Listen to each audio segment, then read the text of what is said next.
Injection لگانے کے لیے عورت کا بازو پکڑنا۔ شاکر صاحب یو کے سے پوچھتے ہیں، میں یو کے میں فارماسسٹ ہوں، میں اپنی جاب میں انجیکشن لگاتا ہوں جس میں بعض پیشنٹس خواتین بھی ہوتی ہیں، مجھے ان کے بازو کو چھونا پڑتا ہے، میں کوشش کرتا ہوں کہ گلوز پہن کر کروں مگر بعض دفعہ نہیں پہن پاتا، کیا مجھے اس کا گناہ ہوگا؟ جی ہاں، بالکل گناہ ہوگا۔ تو جب ایک کام گلوز پہن کے ہو سکتا ہے تو آپ بلا گلوز کے آپ خاتون کے ہاتھ کو کیوں چھوتے ہیں؟ جائز نہیں ہے یہ۔ عورت کے لیے نماز میں جرابیں پہننے کا حکم۔ عورت جب نماز پڑھے تو کیا اسے جرابیں پہننا لازم ہے؟ فوزیہ صاحبہ لندن سے پوچھتی ہیں۔ جی نہیں، عورت اگر جراب نہ پہن کے بھی نماز پڑھے تو بھی ٹھیک ہے، کوئی حرج نہیں ہے اس میں۔ کیا فرعون نے آخری لمحے میں توبہ کر لی تھی؟ سہیل محبوب گودھرا انڈیا سے۔ حدیث میں آتا ہے کہ آدمی کی توبہ اس وقت تک قبول ہوتی ہے جب تک روح حلق میں نہ پہنچ جائے۔ میرا سوال یہ ہے کہ جب فرعون ڈوب رہا تھا اور اس نے ایمان کے کلمات کہے تھے تو اس کی توبہ کیوں قبول نہیں کی گئی؟ نیز ایک عالم صاحب کہتے ہیں کہ بعض علماء نے فرعون کو جنتی قرار دیا ہے، کیا یہ بات درست ہے؟ فرعون کا جہنمی ہونا قرآن سے ثابت ہے۔ النار یعرضون علیہا غدوا وعشیا ویوم تقوم الساعہ ادخلوا آل فرعون اشد العذاب۔ یہ صاف قرآن کے الفاظ ہیں کہ فرعون آگ میں داخل ہو گیا جس پر وہ صبح اور شام آگ میں جلایا جاتا ہے، اور قیامت کے دن کہا جائے گا کہ اس سے بھی سخت ترین عذاب میں اور اس سے بھی زیادہ سخت آگ میں داخل ہو جاؤ، یعنی جہنم میں۔ تو اس سے پتہ چلتا ہے کہ فرعون کی توبہ قبول نہیں تھی، اور سورہ یونس میں اللہ نے فرمایا الآن وقد عصیت قبل۔ فرعون جب ایمان لایا، یعنی ایمان لانے کا مطلب کہ اس نے جب اعتراف کیا کہ میں آمنت انہ لا الہ الا الذی آمنت بہ بنو اسرائیل، کہ میں اس رب پر ایمان لایا جو بنی اسرائیل کا رب ہے، تو اللہ نے فرمایا الآن وقد عصیت قبل وکنت من المفسدین، اب تو ایمان لا رہا ہے، اس سے پہلے تو زمین میں فساد مچاتا رہا ہے۔ تو رہا یہ مسئلہ کہ جو ہے وہ جب تک روح حلق میں نہ پہنچ جائے، تو فرعون کی روح حلق میں پہنچ گئی تھی۔ حدیث میں آتا ہے ان اللہ یقبل توبۃ عبدہ ما لم یغرغر، جب تک انسان کی روح حلق میں نہیں پہنچ جاتی اللہ تعالیٰ اس کی توبہ قبول کرتے ہیں، صحیح حدیث ہے۔ تو فرعون کی روح حلق میں پہنچ چکی تھی، وہ جب ڈوبنے لگا تھا تو مرنے لگا تھا، وہ بھی بڑا ہوشیار تھا۔ صرف ایسا نہیں کہ جب وہ راستے آپس میں ملے ہیں تو فوراً توبہ کی ہے اس نے، بلکہ قرآن و سنت کو اگر آپ جمع کرتے ہیں تو اس سے پتہ چلتا ہے کہ اس کی روح حلق میں پہنچ چکی تھی، اور وہ کنڈیشن جو بالکل موت کے وقت انسان کی ہوتی ہے کہ برزخ کی کچھ چیزیں اس کو نظر بھی آنے لگتی ہیں، وہ سب چیزیں اس نے اپنی آنکھوں سے مشاہدہ کر لی تھیں۔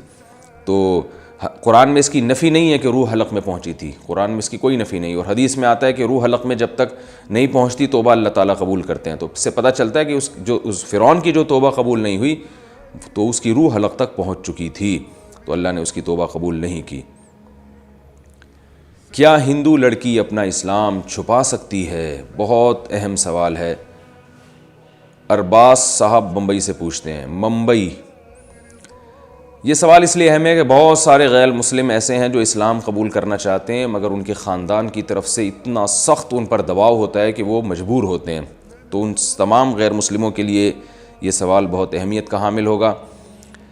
جناب پوچھتے ہیں کہ میری ایک دوست ہندو ہے، وہ مسلمان بننا چاہتی ہے، اس کی 6 مہینے بعد ایک غیر مسلم لڑکے سے شادی بھی ہے، آپ رہنمائی فرما دیجئے کہ وہ کس طرح مسلمان ہو، اور کیا وہ مسلمان بن کر غیر مسلم سے شادی کر سکتی ہے یا نہیں؟ نیز کیا وہ اسلام کو گھر والوں سے چھپا کر رکھ سکتی ہے، کیونکہ ظاہر ہے کہ وہ تشدد کریں گے۔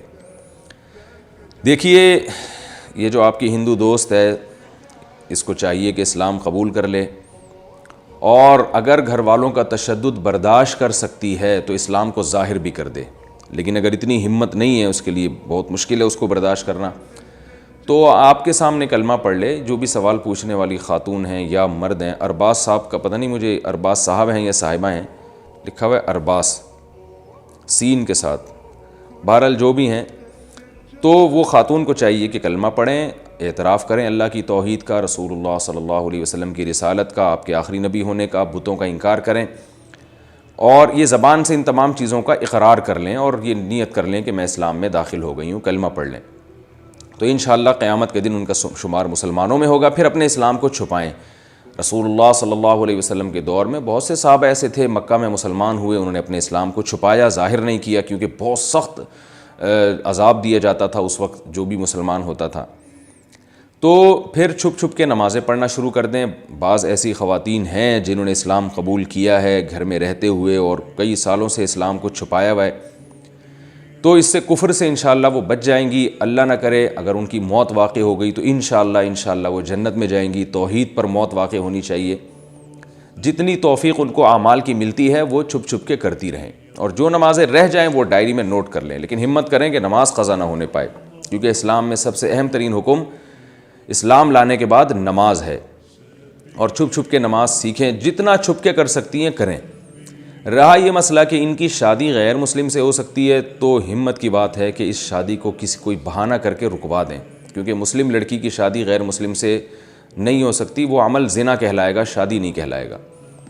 تو چھپیں، یعنی کسی طرح کوشش کر کے اپنی شادی رکوا دیں، کوئی بہانہ کر دیں کہ مجھے لڑکا پسند نہیں ہے، یا کسی ایسے غیر مسلم مرد کو تلاش کر لیں جو اسلام قبول کرنا چاہتا ہو، تو اور دونوں نے اسلام کو چھپایا ہوا ہو، کیونکہ ایسے بہت سے مرد بھی ہوتے ہیں جو اسلام قبول کر چکے ہوتے ہیں لیکن وہ ظاہر نہیں کر رہے ہوتے، تو کوئی اس طرح کانٹیکٹ کر کے، یا کوئی ایسا مسلمان مرد جو ان کو تحفظ دے سکے، مضبوط ہو، جو تحفظ دے سکے، اس سے رابطہ کریں تاکہ گھر سے نکالنے میں بھی وہ ان کی مدد کرے، اور یہ اس کے ساتھ جا کے اسلام قبول کر کے اس کے ساتھ یعنی اسلام قبول کر کے اس کے نکاح میں جب آ جائیں گی تو وہ انشاءاللہ ان کو تحفظ دے دے گا، اور اگر خاندان والے ان پہ تشدد کرنا چاہیں گے تو وہ اس سے بھی بچا لے گا۔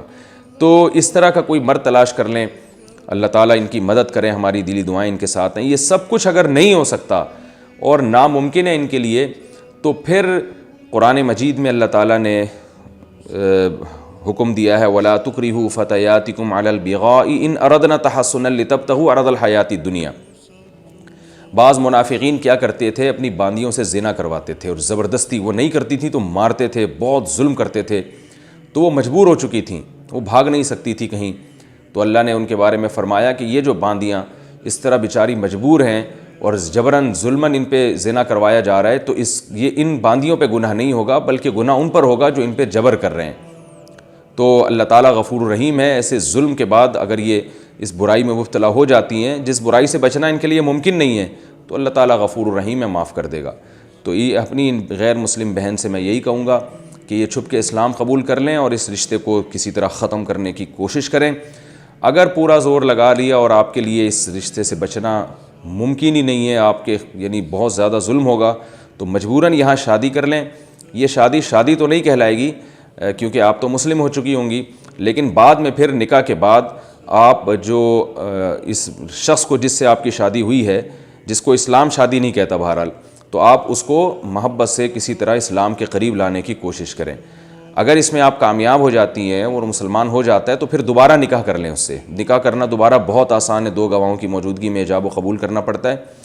اور اگر وہ مسلمان نہیں ہوتا تو پھر آپ دیکھیں کہ جس دن آپ کو اللہ نے قوت دی، طاقت دی، اور آپ یہ یعنی آپ کے بازوؤں میں اتنی قوت پیدا ہو گئی کہ آپ اس سے جان چھڑا سکتی ہیں، تو پھر آپ اس سے الگ ہو کر کسی مسلمان سے آپ نکاح کر لیں۔ تو جب تک مجبور ہیں کیا جا سکتا ہے، جس دن جبر مجبوری ختم ہو جائے تو آپ پھر کسی مسلمان سے اس وقت نکاح کر لیں، لیکن اسلام بہرحال قبول کر لیں، کیونکہ کفر بہت بڑا جرم ہے۔ اگر اسی کفر میں آپ کی موت واقع ہو گئی تو بخشش کا اللہ تعالیٰ نے جو مشرک سے پر جنت کو اللہ نے حرام کر دیا ہے، اس لیے آپ توحید کو بہرحال قبول کر لیں۔